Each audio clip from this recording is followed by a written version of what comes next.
The man was sleeping when a furry wild animal suddenly appeared beside him. He quickly turned his head to look and found it was an adorable snow deer.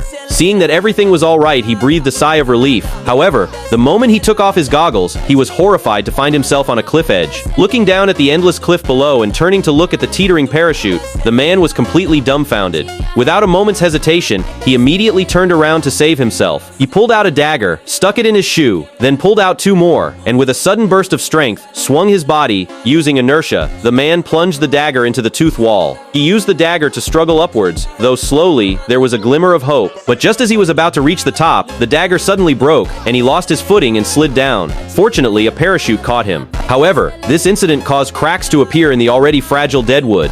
In desperation, the man quickly regained his balance, pulled out the dagger, and began to attack wildly. Just then, Kumu finally couldn't bear the pressure any longer, and fiercely lunged at the man. At the critical moment, the man cut the rope and turned around sharply, successfully averting the crisis. Although he survived by chance, without the protection of a parachute, it was only a matter of time before he fell off the cliff.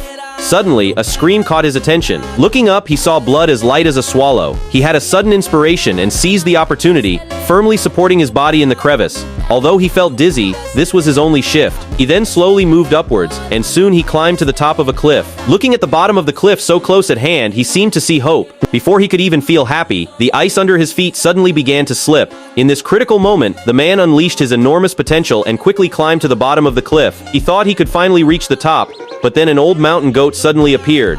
The next second, as the goat attacked again, the man released his grip and grabbed the goat's horns. The goat, now missing, staggered backward, and the man used the momentum to successfully push off the ground. Looking at the goat before him, the man didn't know whether to hate or be grateful.